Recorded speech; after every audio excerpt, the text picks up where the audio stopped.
उसमें हिस्ट्री यानी सामाजिक विज्ञान से top 60 plus most important question लेके आए हैं आपके लिए।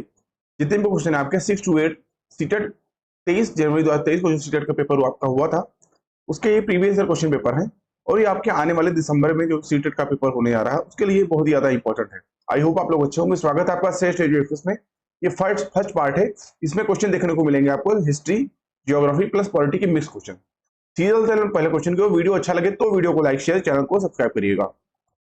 इस वीडियो का पीडीएफ आप हमारे टेलीग्राम ग्रुप से जुड़ के फ्री प्राप्त कर सकते हैं। पहला क्वेश्चन देखिए क्या कर रहा है। निम्न शुरुआती नगरों में से किस स्थान से कपड़े के टुकड़ों के अवशेष चांदी के एक फूलदान के ढक्कन से चिपके हुए मिले? ये ऑप्शन आपका ऐड होगा मोहनजोदड़ो। तो मोहनजोदड़ो नगर से कपड़ों के टुकड़ों के अवशेष चांदी के एक फूलदान के ढक्कन से चिपके हुए मिले। मोहनजोदड़ो सैंधव सभ्यता का एक प्रमुख स्थल है जिसके उत्खननकर्ता राखल दास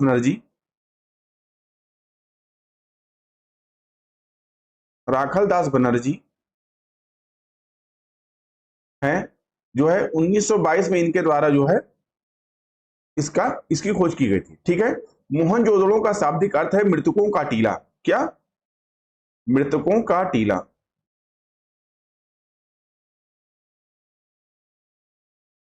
मोहनजोदड़ो से ही कांसी की कांसे की जो है नर्तकी की जो है मूर्ति प्राप्त हुई थी और तथा मोहनजोदड़ो से पुजारी की घड़ वाली मूर्ति प्राप्त होने के साथ एक अन्नागार भी जो है प्राप्त हुआ जो संभवतः सैंधव सभ्यता की सबसे बड़ी इमारत है। ठीक है, ये ऑप्शन आपको करेक्ट।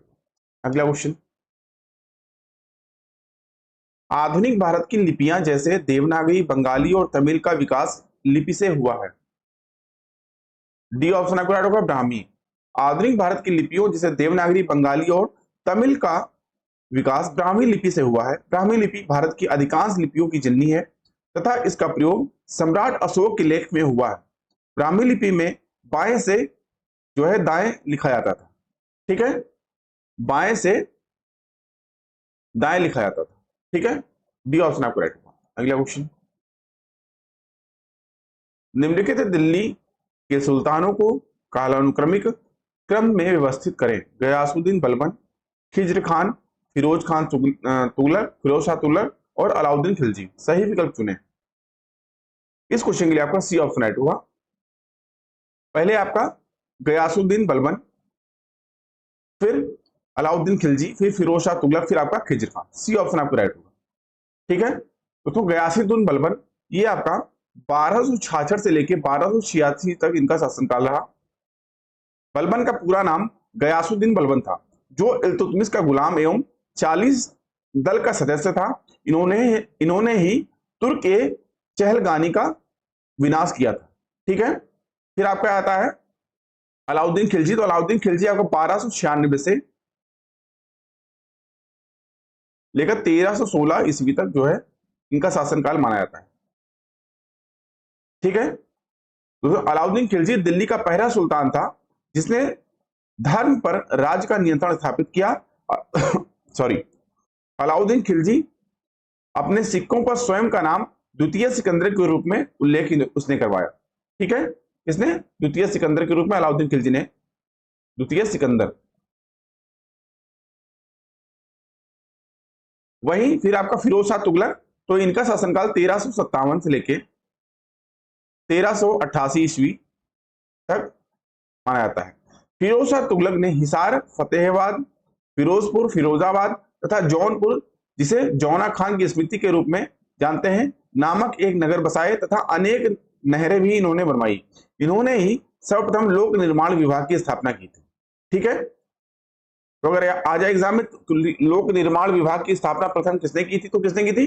फिरोज शाह तुगलक ने। ठीक है, खिज्र खान या सैयद वंश की स्थापना इनके द्वारा किया गया था। ठीक है, सी ऑप्शन आपको राइट होगा। अगला क्वेश्चन,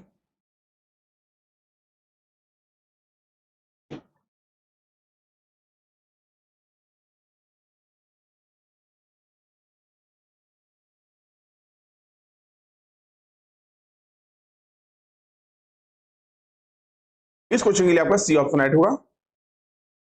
बाणभट्ट, तो बाणभट्ट आपका हर्षचरित्र। अश्वघोष, तो बुद्धचरित, हरिश्चरण, तो समुद्रगुप्त की प्रशस्ति, रवि कीर्ति, तो रवि कीर्ति आपका जो है पुलकेशिन द्वितीय की प्रशस्ति। ठीक है, सी ऑप्शन राइट होगा। अगला क्वेश्चन, किस भाषा का एक रूप मागधी यानी मगही है? बी ऑप्शन आपको राइट होगा, प्राकृत। प्राकृत भाषा का एक रूप मगधी यानी मगही है। मगधी यानी मगही भाषा भारत के मध्य पूर्व में बोली जाने वाली एक प्रमुख भाषा है। मागधी भाषा से ही भोजपुरी, मैथिली, आंगिकी आदि भाषा निकली हुई है। मागधी भाषा मौर्य दरबार की आधिकारिक भाषा थी। इसे 1961 की जनगणना 1961 की जनगणना में मागधी को हिंदी के तहत कानूनी रूप से अवशोषित किया गया था। ठीक है, बी ऑप्शन आपका राइट होगा। अगला क्वेश्चन, निम्नलिखित में से कौन सा कथन बसवन्ना द्वारा आरंभ किए गए वीर शैव आंदोलन के बारे में सही है? इस क्वेश्चन के लिए आपका ए ऑप्शन राइट होगा। तो बसवन्ना द्वारा 12वीं शताब्दी में कर्नाटक के वीर शैव आंदोलन का प्रारंभ किया गया था। बसवन्ना कलाचूरी राजा के दरबार में मंत्री थे। इनके अनुयायी ही वीर शैव व लिंगायत कहलाए। लिंगायत अर्थात भगवान शिव का लिंग धारण करने वाले।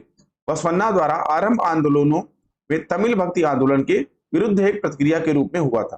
ठीक है, ए ऑप्शन आपका राइट होगा। अगला क्वेश्चन, यूरोप में वोड के उत्पादकों ने किस भारतीय फसल को उसके प्रतिस्पर्धी के रूप में देखा? डी ऑप्शन आपको नील। वोड पौधा शीतोष्ण क्षेत्र में उगता था, इसलिए यूरोप में आसानी से मिल जाता था। उत्तरी इटली, दक्षिणी फ्रांस व जर्मनी और ब्रिटेन के कई हिस्सों में यह पौधा उगता है।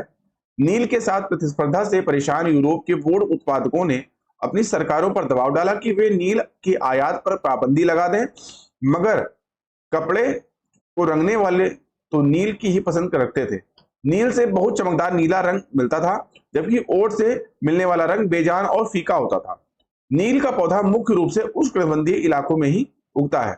इटली, फ्रांस, ब्रिटेन के जो कपड़े थे उनके उत्पादकों में कपड़ों की रंगाई के लिए भारतीय नील का ही इस्तेमाल कर रहे थे। ठीक है, डी ऑप्शन आपका राइट, नील। अगला क्वेश्चन, निम्नलिखित कथनों ए तथा बी पर विचार करें और सही विकल्प का चयन करें। डैनियलों के चित्रकारी में ब्रिटिश शासन द्वारा भारत लाई जा रही आधुनिक सभ्यता के चित्रण पर जोर है। डैनियलों ने अपने सुरम्य परिदृश्य चित्रकारी में भारत की पारंपरिक जीवन को पूर्व, आधुनिक, निरंतर तथा गतिहीन प्रस्तुत किया। सी ऑप्शन आपका इस क्वेश्चन राइट होगा।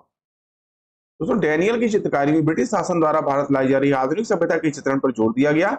डैनियल ने अपने सुरम्य परिदृश्य चित्रकारी में भारत के पारंपरिक जीवन को पूर्व, आधुनिक, निरंतर तथा गतिहीन प्रस्तुत किया। इसका एक महत्वपूर्ण उदाहरण एनसीईआरटी में चित्र के रूप में अंकित टीपू सुल्तान के बेटों को बंधक के रूप में कार्नवालिस के सामने पेश किया जा रहा है। दोस्तों, ब्रिटिश चित्रकारों को ऐसे दृश्यों की तस्वीर बनाने में मजा आता था जिसमें अंग्रेजों की सत्ता की विजय दिखाई देती थी। ठीक है, सी ऑप्शन आपका राइट होगा। अगला क्वेश्चन, पश्चिमी शिक्षा के बारे में महात्मा गांधी के विचार के संदर्भ में कथन ए और बी को पढ़ें तथा सही उत्तर चुनें। गांधी भारत में पश्चिमी शिक्षा के विरुद्ध थे। वे सोचते थे कि औपनिवेशिक शिक्षा ने भारतीयों के मस्तिष्क में हीनता का जो है बोध पैदा कर दिया है। सी ऑप्शन आपका राइट होगा। महात्मा गांधी का कहना था कि औपनिवेशिक शिक्षा ने भारतीयों के मस्तिष्क में हीनता का बोध पैदा कर दिया है। इसके प्रभाव में आकर यहाँ के लोग पश्चिमी सभ्यता को श्रेष्ठतर मानने लगे और अपनी संस्कृति के प्रति उनका गौरव भाव नष्ट कर रहा है। आपको बता दें, महात्मा गांधी ने ही कहा था कि इस शिक्षा में विष भरा है, यह पापपूर्ण है, इसने भारतीयोों को दास बनाकर रखा हुआ है, इसने लोगों पर प्रभाव डाला है। महात्मा गांधी की दृष्टि में मान्यता थी कि शिक्षा केवल भारतीय भाषाओं में ही नहीं दी जानी चाहिए। उनके मुताबिक अंग्रेजी में भी दी जा रही जो है शिक्षण भारतीयों को अपाहिज बना रही है। ठीक है, इस प्रकार सी ऑप्शन आपका राइट होगा। अगला क्वेश्चन, अंग्रेजों द्वारा 1905 में बंगाल विभाजन का मुख्य कारण था। डी ऑप्शन आपका राइट होगा। अंग्रेजों द्वारा 1905 में बंगाल विभाजन का मुख्य कारण बंगाल के राष्ट्रवादियों के प्रभाव को कम करना था तथा बंगाल के लोगों को विभाजित करने के लिए था। बंगाल उस समय बहुत बड़ा क्षेत्र था और उसके प्रशासन की जिम्मेदारी लेफ्टिनेंट गवर्नर के हाथों में रहती थी, परंतु लेफ्टिनेंट गवर्नर इतने बड़े क्षेत्र के प्रशासन को सही से नहीं चला सकता था। इसी कारण 1905 में लॉर्ड कर्जन ने बंगाल विभाजन का निर्णय लिया और अंततः बंगाल विभाजन 16 अक्टूबर 1905 को लागू किया गया और उसके बाद बंगाल को दो भागों में पहला पश्चिम बंगाल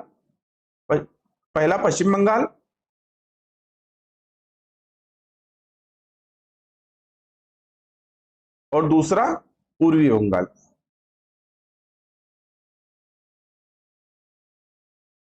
बट गया, ठीक है, डी ऑप्शन आपका राइट होगा। अगला क्वेश्चन, निम्नलिखित कथनों पर विचार करें और सही विकल्प का चयन करें। कथन ए, कांग्रेस के मध्यमार्गी धड़े ने ब्रिटिश शासन के अधीन सरकार और शासन में भारतीयों को और ज्यादा प्रतिनिधित्व दिए जाने की मांग उठाई। कारण आर, मध्यमार्गीय को ये लगता था कि अंग्रेज स्वतंत्रता व न्याय के आदर्शों का सम्मान करते थे। ठीक है, डी ऑप्शन आपका इस क्वेश्चन का राइट होगा। कांग्रेस के मध्यमार्गी नेताओं ने ब्रिटिश शासन के अधीन सरकार और शासन में भारतीयों को और ज्यादा प्रतिनिधित्व दिए जाने की मांग उठाई थी और मध्यमार्गी को यह लगता था कि अंग्रेज स्वतंत्रता व न्याय के आदर्शों को सम्मान करते थे। अब बता दें, इस प्रकार डी ऑप्शन आपका राइट होगा। ठीक है, अगला क्वेश्चन, निम्नलिखित कथन ए तथा बी को पढ़ें। ए, 1971 में पाकिस्तान का विभाजन हुआ और बांग्लादेश अस्तित्व में आया। विभाजन का एक मुख्य कारण यह था कि पूर्व में जो है बंगला बोलने वाले लोगों को यह लगा कि उनकी भाषा और पहचान को कुचला जा रहा है। निम्नलिखित में से सही उत्तर का चुनाव करें। डी ऑप्शन आपका इस क्वेश्चन का राइट होगा। 1971 यानी 1971 में भारत पाक युद्ध में पाकिस्तान को बड़ी हार का सामना करना पड़ा, जिसमें पूर्वी पाकिस्तान आजाद हो गया और बांग्लादेश के रूप में एक नया देश बना। और विभाजन का मुख्य कारण यह था कि पूर्व के बांग्ला बोलने वाले लोगों को यह लगा कि उनकी भाषा और पहचान को कुचला जा रहा है। ठीक है, इस प्रकार डी ऑप्शन आपका राइट होगा। ठीक है, तो lieutenant general A Niazi Pakistan पूर्वी कमान के कमांडर, ढाका में 16 दिसंबर 1971 को भारतीय लेफ्टिनेंट जनरल जो है जगजीत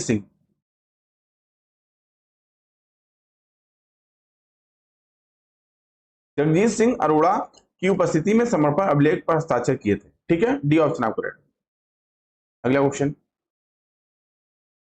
श्री नारायण गुरु ने जाति समानता आंदोलन की शुरुआत की। बी ऑप्शन आपका राइट होगा। पूर्वी बंगाल में हरिदास ठाकुर के मतुआ पंथ ने चांडाल काश्तकारों के बीच काम किया। हरिदास ने जाति व्यवस्था को सही ठहराने और ब्राह्मणवादी ग्रंथों पर सवाल उठाया, जिसे आज केरल कहा जाता है। वहां एझावा जाति के श्री नारायण गुरु ने अपने लोगों के बीच एकता का आदर्श रखा। उनके अनुसार सारी मानवता की एक ही जाति है।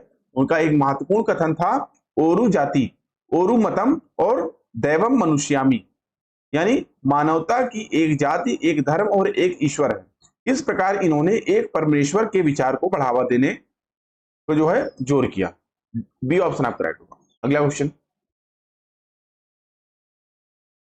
वीरेशलिंगम पतलू एक सुधारक थे। बी ऑप्शन आपका राइट होगा।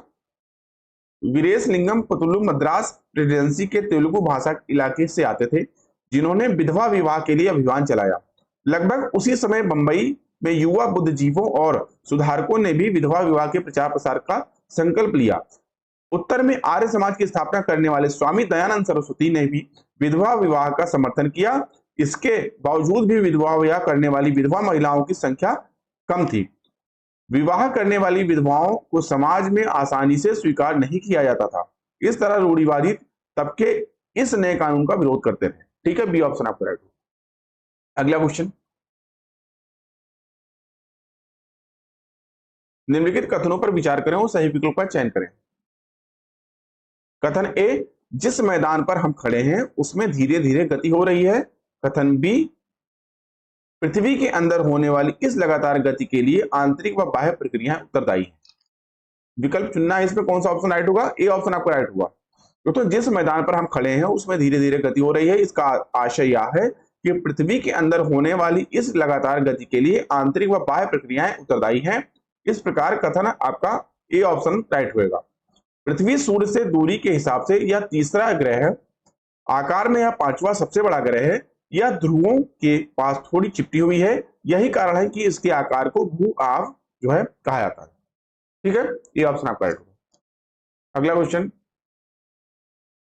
देशों के कॉलम का अक्षांशों के कॉलम से मिलान कीजिए।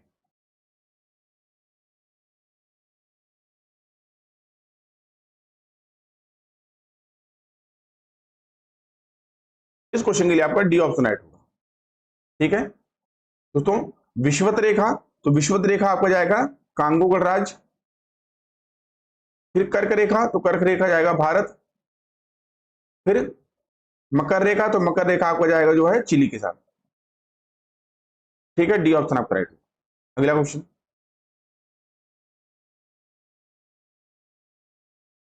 निम्नलिखित कथनों ए तथा बी को पढ़िए और उपयुक्त विकल्प का चुनाव कीजिए। ए, पृथ्वी मध्य में थोड़ी चपटी तथा ध्रुवों पर उभरी हुई है। बी, पृथ्वी ध्रुवों पर थोड़ी चपटी तथा मध्य में उभरी हुई है। विकल्प में कौन सा ऑप्शन राइट होगा कमेंट करके बताना है आपको।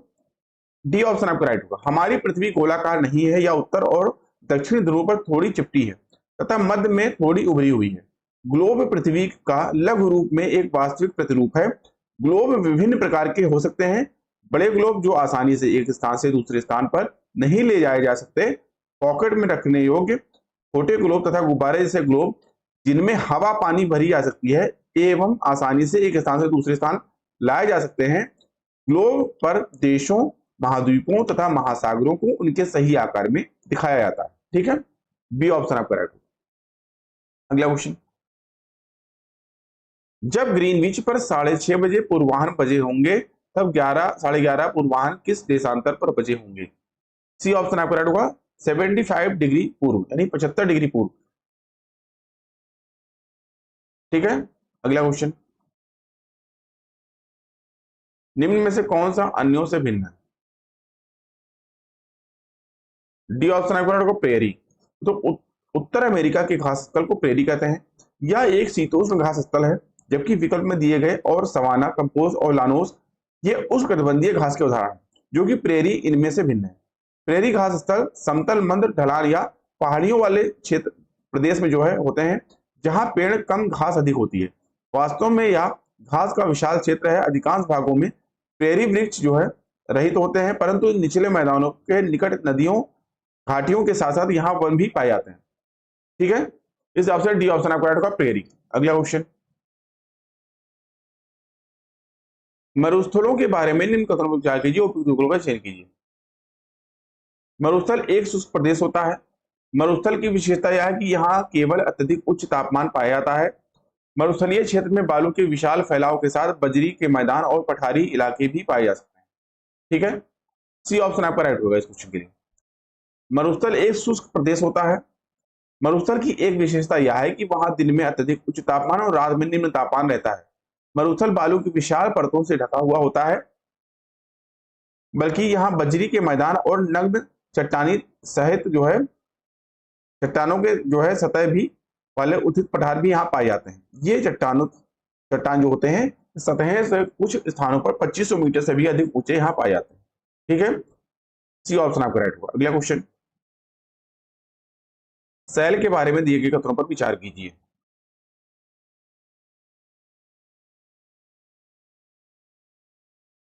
पृथ्वी की परपटी बनाने वाले खनिज पदार्थ के किसी भी प्राकृतिक पिंड को शेल कहते हैं। आग्नेय शेल मैग्मा से बनती है। दक्कन पठार ग्रेनाइट से बना है। इस क्वेश्चन के लिए आपका ए ऑप्शन राइट होगा। पृथ्वी की परपटी बनाने वाले खनिज पदार्थ के किसी भी प्राकृतिक पिंड को शेल कहते हैं। द्रवित मैग्मा ठंडा होकर ठोस हो जाता है। इस प्रकार बने सेल को आग्नेय सेल कहते हैं। वहीं इन्हें प्राथमिक सेल भी कहते हैं। और दक्कन का पठार ग्रेनाइट से नहीं बल्कि बेसाल्ट सेलों से बना हुआ होता है। ठीक है, इस प्रकार ए ऑप्शन आपका राइट होगा। मुख्य रूप से सेल 3 प्रकार की होती हैं। पहली कौन सी, आग्नेय सेल।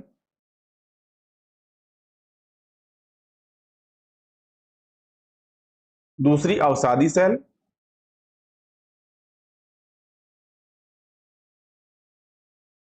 तीसरा कायांतरित सेल।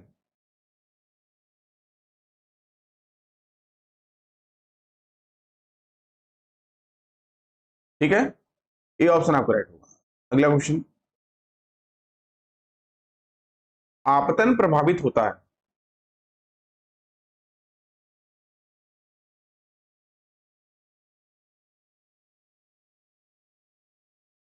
डी ऑप्शन आपका राइट होगा, ए बी सी। ठीक है, तो आपतन को प्रभावित करने वाले कारक निम्न है, जैसे बादलों द्वारा, अक्षांश द्वारा, जलवाष्प व धूलकणों द्वारा। तो आपतन एक महत्वपूर्ण कारक है जो तापमान के वितरण को प्रभावित करता है। सूर्य से आने वाली वह ऊर्जा जिसे पृथ्वी रोक लेती है आपतन कहलाती है।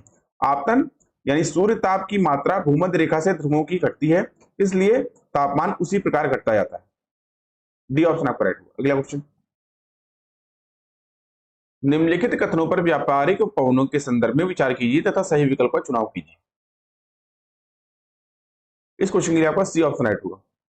व्यापारिक पवनें पूर्व से पश्चिम की ओर चलती हैं, दक्षिण अक्षांश से क्षेत्रों अर्थात उपोष्ण उच्च वायुदाब कटिबंधों से भूमध्य रेखीय निम्न वायुदाब कटिबंध की ओर दोनों गोलार्धों में वर्ष भर निरंतर प्रभावित होने वाले पवन को व्यापारिक पवन कहते हैं।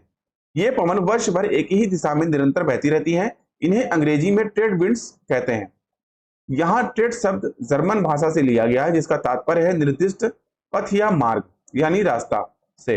इस कारण यह वर्ष एक ही वर्ष यह जो है इस कारण यह वर्ष एक ही दिशा में वर्ष भर जो है बहती रहती है। ठीक है, सी ऑप्शन है 2। अगला क्वेश्चन,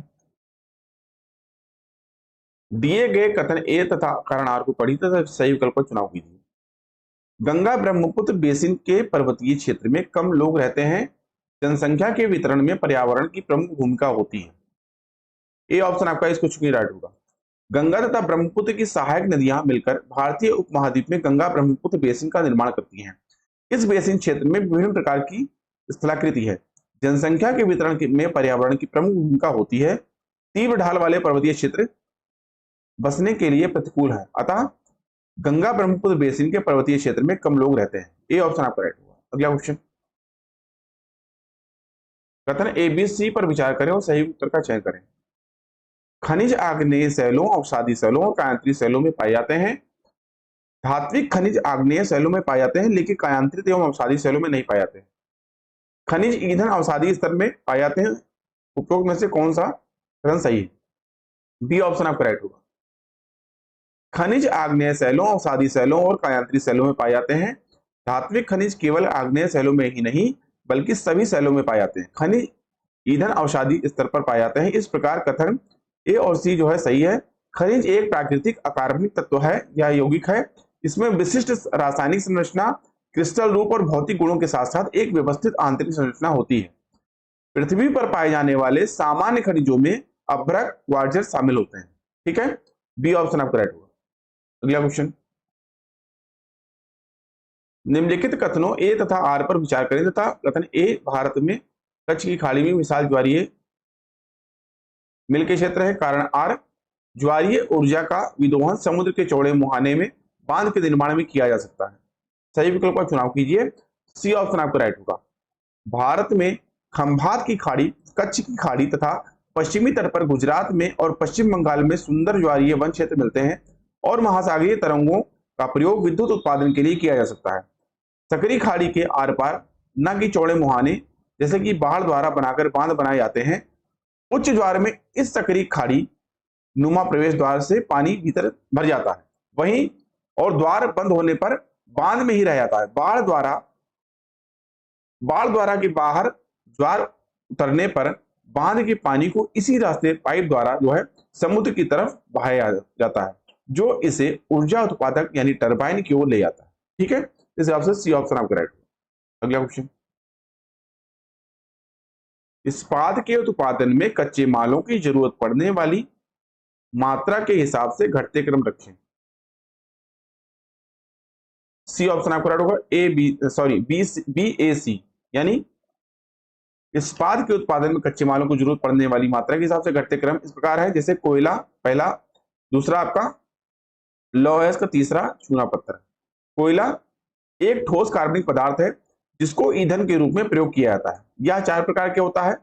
पहला एंथ्रेसाइट कोयला,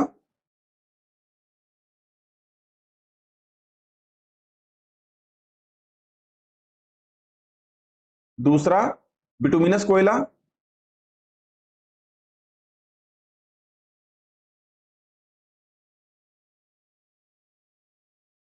तीसरा लिग्नाइट कोयला,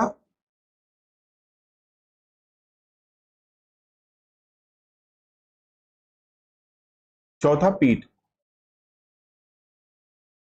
फिर लौह अयस्क, तो लौह अयस्क यह कच्चा माल है जिसको उपयोग पिग आयरन यानी ढलवा लोहा बनाने के लिए किया जाता है। ठीक है। ये चूना पत्थर, तो चूना पत्थर यह एक अवसादी चट्टान है जो मुख्य रूप से कैल्शियम कार्बोनेट यानी CaCO3 के विभिन्न क्रिस्टलीय रूपों जैसे कि खनिजों से मिलकर बनी होती है। ठीक है, सी ऑप्शन आपका राइट होगा। अगला क्वेश्चन, निम्नलिखित में से क्या रूढ़िबद्ध धारणाएं बनाने का विपरीत है? ए ऑप्शन आपका राइट होगा। समाज में व्यक्तित्व की पहचान करना रूढ़िबद्ध धारणाएं बनाने का विपरीत है। रूढ़िबद्धता से अभिप्राय समाज में व्याप्त विभिन्न सामाजिक क्रियाएं एवं कुरीतियों से है जो एक पीढ़ी से दूसरी पीढ़ी में अपने मूल रूप से स्थानांतरित होती रहती है। ठीक है, ये ऑप्शन राइट होगा। अगला क्वेश्चन, एक रूपी समाज में किस चीज की कमी पाई जाएगी? डी ऑप्शन आपका राइट होगा, विविधता। एक रूपी समाज में विविधता की कमी पाई जाएगी। शैक्षणिक उद्देश्य से हम विविधता को विभिन्न भागों में बांट सकते हैं, जैसे भौगोलिक तत्व में विविधता, ठीक है, धार्मिक तत्व में विविधता, राजनीतिक तत्व का भाषाई तत्व में विविधता, वही भौगोलिक तत्व भारत में भौगोलिक विविधताएं। दोस्तों बड़े स्तर पर देश को कई क्षेत्रों में बांट सकते हैं। हिमालय, उत्तरी मैदान, भारत मध्य तथा दक्कन का पठार, पूर्वी एवं पश्चिमी घाट आदि। धार्मिक तत्व भारत में बहुत से धार्मिक समुदाय रहते हैं जिनमें बहुसंख्यक हिंदू तथा अल्पसंख्यक मुस्लिम, सिख, ईसाई आदि भी है। ठीक है, डी ऑप्शन आपका राइट होगा, विविधता। अगला क्वेश्चन, और हमेशा की तरह आज का टेस्ट का वीडियो लेक्चर का इस क्वेश्चन आपके लिए आज का क्वेश्चन क्या है? विकास खंड स्तर की पहचान को, विकास खंड स्तर की पंचायत को कहते हैं? जनपद पंचायत, जिला परिषद, पंचायत सभा, ग्राम पंचायत। कौन सा ऑप्शन राइट होगा आपको कमेंट करके बताना है। प्लीज आप लोग इसका आंसर कमेंट करके बताइएगा। अभी के लिए इतना ही। आई होप आपको वीडियो अच्छा लगा और वीडियो को लाइक करिए, अपने दोस्तों में शेयर करिए, साथ ही साथ चैनल को सब्सक्राइब करना ना भूलें, जिससे कि चैनल पर आने वाले इंपॉर्टेंट वीडियो को नोटिफिकेशन आपको टाइम मिलता रहे। इस वीडियो का PDF आप हमारे टेलीग्राम ग्रुप से जुड़ के फ्री प्राप्त कर सकते हैं। अभी की वीडियो को देखने के लिए आप सभी का बहुत बहुत धन्यवाद। मिलते हैं नेक्स्ट वीडियो में, तब तक के लिए थैंक यू। जय हिंद।